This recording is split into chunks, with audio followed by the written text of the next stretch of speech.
நீங்கள் பார்த்துக் கொண்டிருப்பது உங்கள் விஜய். அவர் எது தெரியுமா சொல்றார்? சனாதன தர்மத்தின் அடிப்படையை யார் தெரிஞ்சுட்டானோ அவன் ஒரு நாளும் பிராணிவதை பண்ண மாட்டான். அவன் க்ஷத்திரியனா இருந்தா வேட்டைக்கே போக மாட்டான். அவன் 4வது வர்ணத்தவனாக இருந்தால் கூட ஒரு நாளும் மாம்சம் சாப்பிட மாட்டான். நேர பீஷ்மாச்சாரிய சொல்லிட்டார், சனாதன தர்மிகள் யாராக இருந்தாலும் ஒரு நாளும் காய்கறி உணவை தவிர மற்ற சாப்பிடக்கூடாது என்பதுதான் உண்மை. என்னெல்லாம் பார்த்துருக்கோம்? சனாதன தர்மம்னா என்னன்னு பார்த்துட்டோம். வேதத்தினுடைய இன்றியமையாமை பார்த்தோம். இதனால ஏற்படக்கூடிய ஞானம் எவ்வளவு சமபுத்தியோட எவ்வளவு வசந்திருக்குன்னு பார்த்தோம். என்னை பத்தி நான் தெரிஞ்சுக்கிறதுக்கு புத்திசாலித்தனம் வேணுமா, ஈடுபாடு வேணுமா? புத்திசாலித்தனமே வேண்டாமே. என்னை பத்தி நான் தெரிஞ்சுக்கிறதுக்கு ஈடுபாடு இருந்தா போலும். மேலும் வேதம்னா சொல்லிக் கொடுக்க போறது. வேதங்கள் மாதா பித்ரு சஹசிரே கோபி வத்சலதரம் சாஸ்திரம்னு சொல்லுவார்கள். நம்ம தாய் தந்தையர்கள் 1000 பேரை விட அதீத அன்பு ஆசையோட வேதங்கள் நமக்கு சொல்லி தரும். நமக்கு என்ன புரியாட்டாலும் சொல்லிக் கொடுக்கும். என்னன்னா திரும்ப திரும்ப திரும்ப சொல்லி பார்க்கணும். புரியாத விஷயம் இல்லையோ, கண்ணுக்கு தெரியாத விஷயம் இல்லையோ, அப்ப கொஞ்சம் மெனக்கட்டாத்தான், சிரமப்பட்டாத்தான் அது கிட்டும். இந்த கேள்விகளை பார்த்துருக்கோம். அடுத்த கேள்வி, இப்படி உலகளாவிய அளவில் சின்ன விஷயமாகவே இல்லாமல் மிகப்பெரிய வியாபக ஞானத்தை பற்றி கூறுவதாக இருந்தால், அப்படி இருக்கிறச்சே ஏன் வெறும் 100 கோடி மக்கள் தான் இருக்கா? 800 கோடி மக்களிலே இந்த சனாதன தர்மத்தை பின்பற்ற போறவா 100 110? ஏன் சுவாமி, அப்ப 800 கோடி மக்கள் அதுலயே இருந்துட்டு போறது தானே? ஏன் குறைச்சலா இருக்காள்னால், எண்ணிக்கை எவ்வளவு இருக்குங்கிறது இப்ப முக்கியமே இல்லை. அவர்கள் அத்தனை பேரும் சனாதன தர்மிகள் தான். இந்த ஞானம் வந்துடுத்துனால் வேற எதுவுமே சனாதன தர்மத்துக்கு இப்ப கேள்வி முறையே இல்லை. இப்படி நெத்திக்கிட்டு இருக்கியா, அப்படி தலையை வச்சுட்டு இருக்கியா, இப்படி வேட்டி கட்டிட்டு இருக்கியான்லாம் இப்ப கேட்கல. சித்த தர்மமாகிற பகவானை பத்தியும் சாத்திய தர்மமாகிற ஆராதனங்களை பத்தியும் ஆத்மா கர்மா அதை தொலைத்து பிறப்பின்மையை பற்றியும் இந்த 800 கோடி பேரில் யார் ஒத்துக்கொண்டாலும் அனைவரும் சனாதன தர்மிகளே. அதில் எந்த சந்தேகமும் வேண்டாம். அதை அவர் ஒத்துக்கிறாரான்னு கேளுங்க. நீ கேட்க போறச்சேவே நீ ஹிந்துவான்னு கேட்கவே கேட்காதீங்க. ஆத்மா தேகம் ஒத்துக்கிறீடா? கர்மாதீனமா ஜன்மா ஒத்துக்கிறீடா? ஆத்மா இங்கிருந்து புறப்பட்டு பிறவாமை எய்தணும்னு ஒத்துக்கிறீடா? என்னால் இன்னும் கொஞ்ச நாள் அதை பற்றி சொல்லணும் சுவாமி, என்னன்னு கேட்டு பார்த்துட்டு சொல்கிறேன் அப்படின்னு உட்காருவா. பேச பேச பேச தானே சேர்ந்துருவா. ஆனால் நாம் அந்த முயற்சிக்கு பயப்படுறோம். நாம் ஏதோ ஒன்று சொல்லி சரிப்படுத்தணும்னு பார்க்குறோமே தவிர இதுதான் நீடித்த முயற்சி, இதுதான் நிலைக்கக்கூடிய முயற்சி. அனைத்து பிரச்சாரகர்களும் பண்ண வேண்டிய முயற்சி. குழந்தையிலேருந்து எத்தனை வயசு வரைக்கும், பட்டமே படிக்காதவன்லேருந்து அக்ஷரமே தெரியாத வரைக்கும் ஆத்மா தேகம் கர்மா பிறவின்மைன்னு சொல்லணும். சொல்ல சொல்ல சொல்லத்தான் இது புரிய போகிறதே தவிர நாம் வெறுமை அதெல்லாம் நடக்கா சுவாமி. இன்னைக்கு இருக்கிற தலைமுறைக்கு வேகமா அவளுக்கு புரியறபடி சொல்லணும்னால் வேகமா தெரிஞ்சுவிடும். வேகமாலாம் சொல்ல முடியாது. என்ன, சனாதன தர்மத்தினுடைய அடிப்படை எங்க ஆரம்பிச்சிருக்கும்? வியாபக ஞானத்திலும் சூக்ஷ்ம விஷயத்திலும் அதீந்திரிய விஷயத்திலும் தான் அடிப்படையே. அப்ப இதை விட்டுட்டு நம்ம வேற எதை பத்தி பேசினாலும் எடுபடவே எடுபடாது. ஆனா நாம அதை பேசுறதுக்கு ரொம்ப சுணங்குறோம். சின்ன வயசுல போய் இதெல்லாம் பேசலாமா சுவாமி? ஆத்ம விஷயமாத்தான் பேச வேண்டும், பரமாத்ம விஷயமாத்தான் பேசணும். கர்மங்களை தொலைக்கிறது எப்படின்னு தான் பேசணும். சித்த தர்மத்தை பத்தி சாத்திய தர்மத்தை பத்தி தான் பேசணும். ஏச்ச வேதவிதோ விப்ராஹ ஏச்ச அத்தியாத்மவிதோ ஜனாஹ தேவதந்தி மகாத்மானம் கிருஷ்ணம் தர்மம் சனாதனம் ராமோ விக்கிரகவான் தர்மஹ சாது சத்யபராக்கிரமஹ. தர்மம் தர்மம்னு பகவானையே சொல்றது சாஸ்திரம். கிருஷ்ணம் தர்மம் சனாதனம், நேர சப்தம் இருக்கு பாருங்க. சனாதன தர்மம் சனாதன தர்மம் எங்க இருக்குன்னு கேட்டுங்களே. ஏச்ச வேதவிதோ விப்ராஹ, அனைத்து வேதம் அறிந்தவர்களும் இதைத்தான் சொல்றா. ஏச்ச அத்தியாத்மவிதோ ஜனாக, ஆத்ம தத்துவம் உணர்ந்திருக்கிறவா. அத்தியாத்மவிதோ ஜனாக, தேகத்தை தாண்டி பார்க்க தெரிஞ்சவா, ஆத்மாவையும் தாண்டி பார்க்க தெரிஞ்சவா, அவர்கள் அனைவரும் இப்படித்தான் சொல்றார்கள். ஏச்ச வேதவிதோ விப்ராக ஏச்ச அத்தியாத்மவிதோ ஜனாக தேவதந்தி மகாத்மானம் கிருஷ்ணம் தர்மம் சனாதனம். கிருஷ்ணனையே சனாதன தர்மமா சொல்றாள்னார். அப்ப அவரே தர்மம், ராமனே தர்மம். அதான் சித்த தர்மம்னு அர்த்தம். சித்த தர்மம்ங்கிறது ஏற்கனவே இருக்கிறது, நான் சாதிக்க வேண்டாம். ஆனா அந்த பெருமானை பத்தி நான் ஆராதிக்கிறேன் பாருங்க, அவரை திருப்திப்படுத்துறேன் பாருங்க, கர்மத்தை அவர் தொலைச்சு கொடுக்குறாரோ இல்லையோ, அதற்காக நாம் பண்ணும் ஆராதனங்கள்லாம் சாத்திய தர்மம். இப்படி சித்த தர்மம் சாத்திய தர்மம், சித்தத்தை பத்தின ஞானம் சாத்தியத்தை பத்தின ஞானம், இது உலகளாவிய அளவில் உண்டு. ஆனா எல்லாரும் அதை ஏத்துக்கலையென்னால் ஏத்துப்பா. 2 வர்க்கம் தானே லோகத்துல உண்டு. இன்னைக்கு சனாதன தர்மியா இருக்கிறவர் நாளைக்கு சனாதன தர்மியா ஆப்போறவர். இந்த 2 வர்க்கம் மட்டும்தான் லோகத்துல உண்டு. என்ன வேற வழியே கிடையாது யாருக்கும். தெரிந்து கொண்டு தான் நீர் என்ன சமயம் தான் நிலவலத்தில் இருக்கீரா, வெளியிலெல்லாம் என்ன நடந்துட்டு இருக்குன்னு உங்களுக்கு தெரியுமானால் நன்னா தெரியும். தெரியாமல் அடி இங்கே வந்து உட்காந்துருக்கவே இல்லை. என்ன நடக்கிறதுன்னு தெரியும். ஆனால் என்ன நடக்கணுங்கிறத பற்றி யோசிக்கிறது தான் இப்போ முக்கியம். என்ன நடந்துட்டு இருக்குங்கிறது நடந்துன்னு தான் இருக்கு. அதை பற்றி நம்ம கவலைப்பட்டு பிரயோஜனம் இல்லை. தெரிஞ்சுனுட்டோம்னா இனி என்ன நடக்க போகிறதுங்கிறத பற்றி தான் யோசிக்கணும். 2 பேர், கௌரவர்கள் இந்த பக்கம், பாண்டவர்கள் அந்த பக்கம். துரோணாச்சாரியர் 2 பேருக்கும் பரீட்சை வச்சார். இவனுக்கு ஒரு 10 பொற்காசை கொடுத்தார், இவங்ககிட்ட ஒரு 10 பொற்காசை கொடுத்தார். உங்களால் எப்படி செலவழிக்க முடியுமோ செலவழிங்கோ, எல்லாருக்கும் உபயோகப்படுறபடி செலவழிங்கோ, இந்த இடம் முழுக்க நிறைக்கணும், செலவழிங்கோ. ஒரு பெரிய மண்டபத்தை காட்டினார், 10 பொற்காசை கையில் கொடுத்தார். இந்த மண்டபம் முழுக்க நிறைக்கணும், செலவழிங்கன்னார். கிடுகிடுன்னு துரியோதனன் துச்சாதனன் போனான். பொதியாக வண்டி முழுக்க பஞ்ச வாங்கிட்டு வந்தான். மண்டபத்தை முழுக்க வச்சு நிறைச்சிட்டான். தர்மபுத்திரன் யோசிச்சார், எங்கே போகலாம்? பீமசேனன் எங்கே வாங்கலாம் கிளம்பினார். அர்ஜுனன் எங்கே வாங்கலாம் கிளம்பினார். அவசரமே படாதே, 9 பொற்காசை கையில் வச்சுக்கோன்னார். ஒரே ஒரு பொற்காசை எடுத்துக்கோ, நேரப்போ ஒரு அகல் விளக்கு வாங்கிட்டு வாங்கினார். அகலை வாங்கிட்டு வந்தான். நடு முத்தத்தில் ஏற்றி வச்சார். மொத்த இடத்துலையும் ஒளி பரவித்து. போரும் நான் அரைச்சிட்டேன்னு விட்டார். ஒரே ஒரு அகல் விளக்கினுடைய ஒளி மண்டபம் முழுக்க பரவித்து.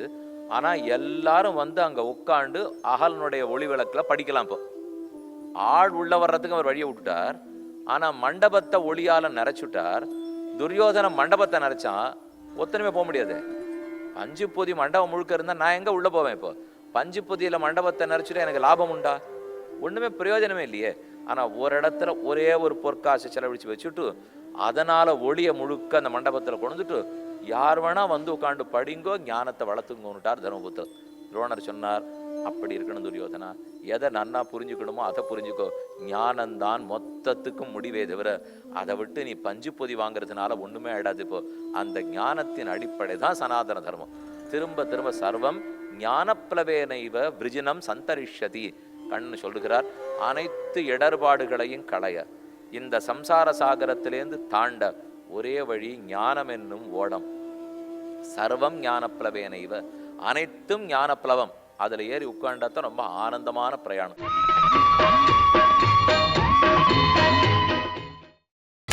நீங்கள் பார்த்துக் கொண்டிருப்பது உங்கள் விஜய். ஆனந்தமே எது தெரியுமோ? ஞானம், அனுகூல ஞானம் தான் ஆனந்தம். ஆனந்தம்னு தனித்து நம்ம கிட்ட கிடையாது. ஒரு விஷயம் நமக்கு அனுகூலமானது நடக்க போறதுனால் அதை பத்தின அறிவு கிடைச்சா அது ஆனந்தம். அனுகூலமானது இல்லை, பிரதிகூல அறிவா இருந்ததுன்னா அது துக்கம். ஆனந்தம்ங்கிறது அனுகூல ஞானம். நமக்கு நாளைக்கு பரீட்சையினுடைய முடிவுகள் வெளியாக போகின்றன. அது என்ன போறதோ திக்குன்னு இருக்கு.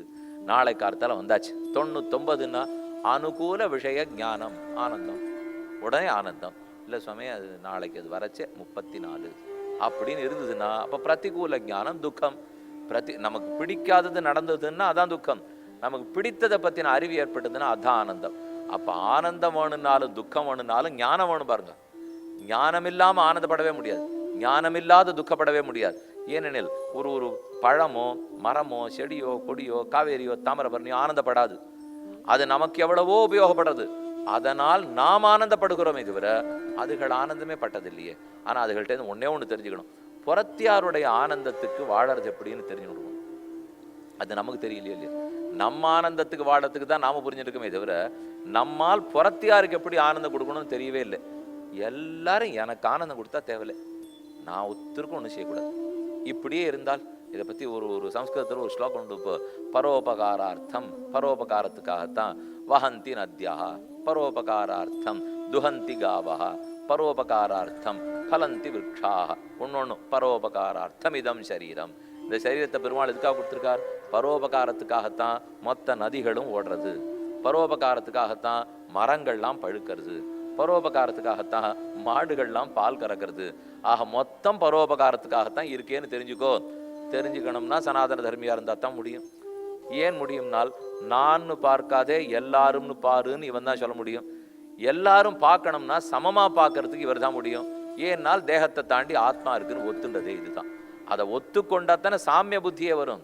அதை ஒத்துக்காத தேகத்தோட நான் நிறுத்திவிட்டேன்னால் அப்ப சமமா பார்க்கறதுக்கு ஒரு மேடையே இல்லையே. சமமா பார்க்கணுங்கிறதுக்கு ஒரு மேடை வேணும். அந்த மேடை ஆத்மாங்கிற மேடை கிடைச்சதுன்னா தான். ஆத்மாவே ஒத்துக்கல, தேகத்தை பத்தி மட்டும் ஒத்துக்க போறோம்னால் சாமிய புத்தி வரவே வராது.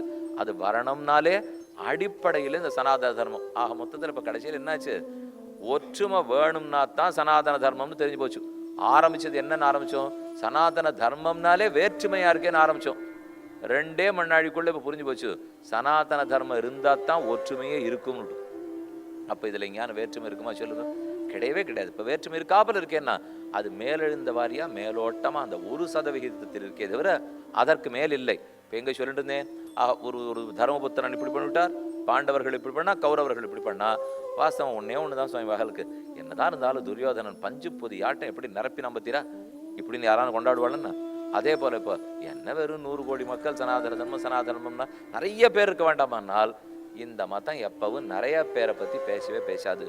ஒத்தனுக்கு இருக்கிற நிறைய ஞானத்தை பற்றி தான் பேசும்.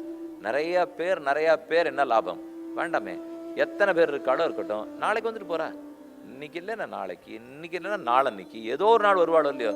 ஒரு தாயார் தன் குழந்தைய பற்றி பார்க்கறச்சே அதுக்கு சரியான ஒரு உடம்பு சரியில்லை, இந்த வைத்தியர் சொல்லியிருக்கார் நாளைக்கு சரியாயிடும் இருக்கார். ஒரு கெட்ட பழக்கம் இருக்குது இல்லைன்னா நாளைக்கு எப்படியும் பிள்ளை சரிப்படுத்திடுவான் என்னதான் இந்த தாயார் சொல்லலை தவிர அவன் எப்போ கிழக்கட்டுமோ தீர்ந்து போட்டான் சொல்கிறதே கிடையாது. எவள் அவன் இன்னைக்கு சரியாகும், நாளைக்கு சரியாகும், நாளைக்கு சரியாகட்டும் ஆட்டமே. என்னை எதிர்பார்க்குறாளோ இல்லையோ அந்த தாராள மனப்பான்மை தாய்க்கு வர்றதே சனாதன தர்மத்தால் தான். என்னை இவா தான் ஒத்துக்கிறதே, இன்னைக்கு இல்லாட்டா நாளைக்கு சரியாயிடும், நாளைக்கு சரியாயிடும், மறுநாள் சரியாயிடும்.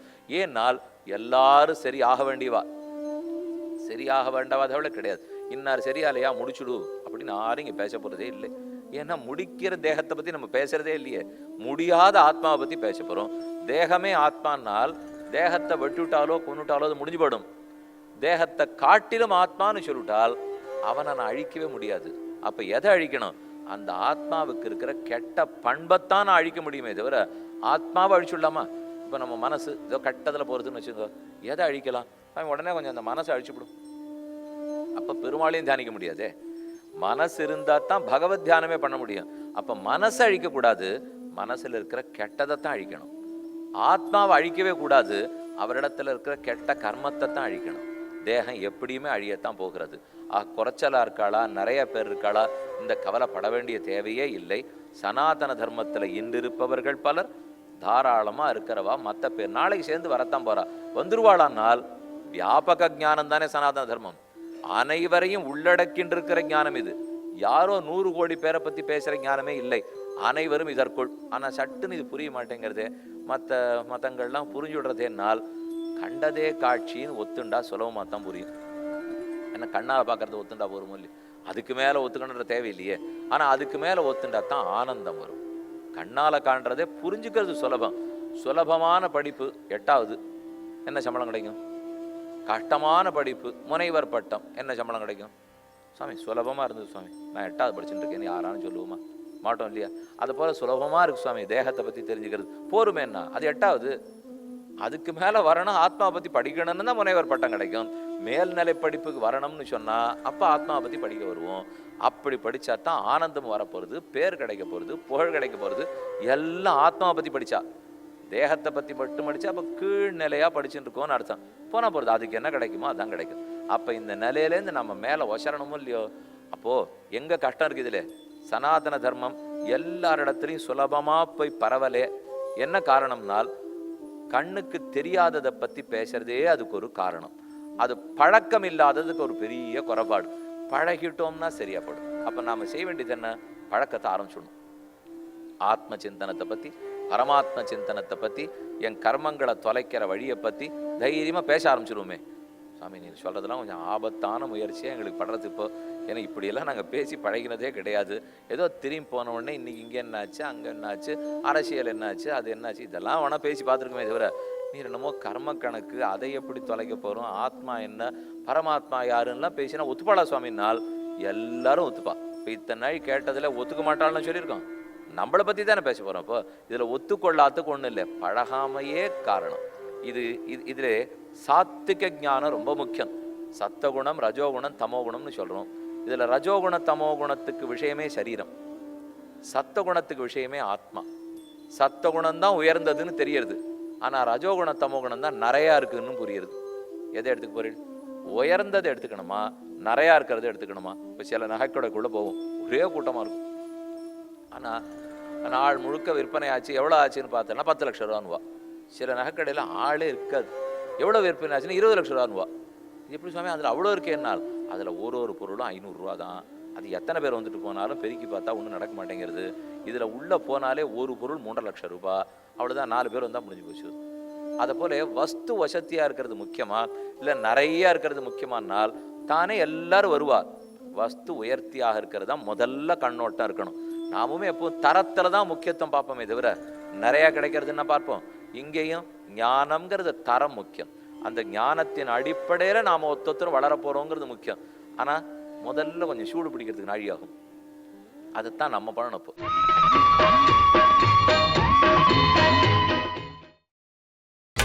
நீங்கள் பார்த்துக் கொண்டிருப்பது உங்கள் விஜய்.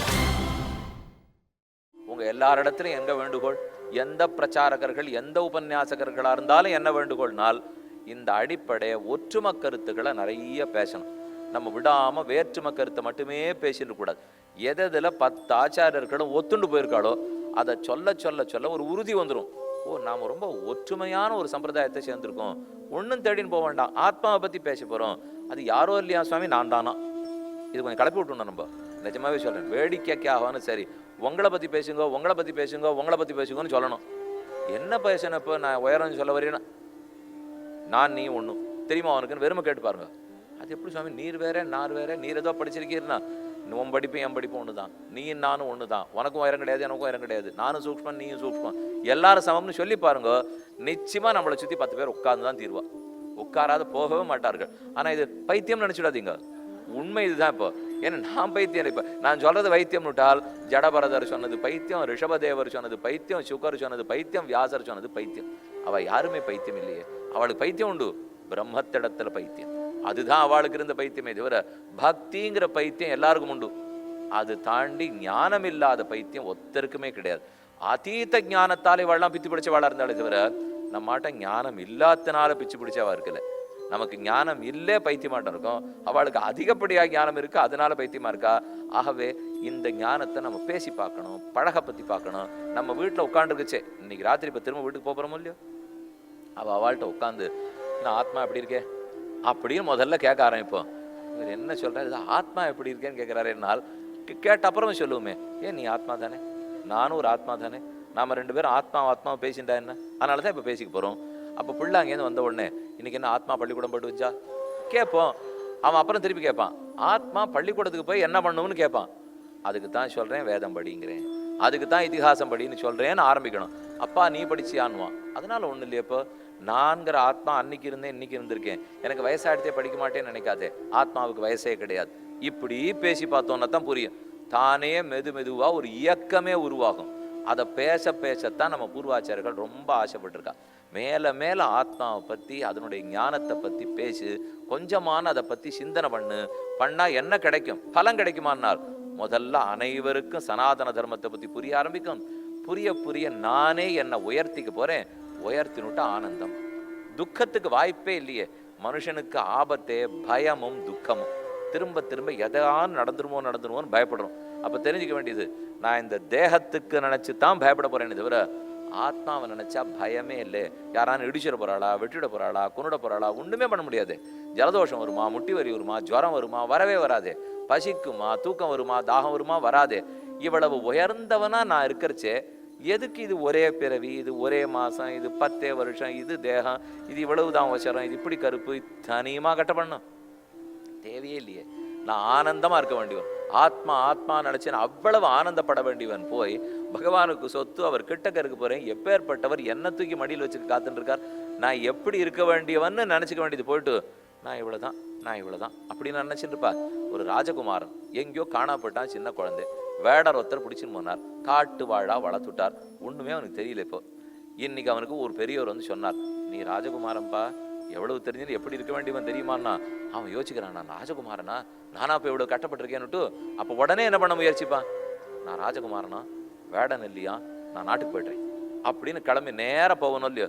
நம்ம போகணுமா, நம்ம தேகமேன்னா வேட நாட்டம் காட்டில் கட்டப்படுதுன்னு அர்த்தம். ஆத்மானு சொன்னால் ராஜகுமாரன், அது பகவானுக்கு சொத்து, ஆத்மா ஞானமயன் ஆனந்தமயன்.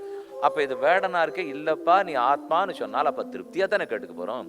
இனிமே அதை நோக்கி போகணும்னு தானே முயற்சிப்போம். நான்கிறது அவ்வளவு உயர்ந்தவன், இந்த சரீரத்தோட சேர்த்து கட்டி பிடிச்சு நம்ம கீழே தள்ளவே கூடாது. அப்போ அதுலேருந்து மேலே வரணும்னாலே வியாபக ஞானம் வேணும். மேலே வரணும்னாலே அதீந்திரிய ஞானம் வேணும், மேலே வரணும்னாலே சூக்ஷ்ம ஞானம் வேணும், மேலே வரணும்னாலே நித்தியமான ஞானம் வேணும்.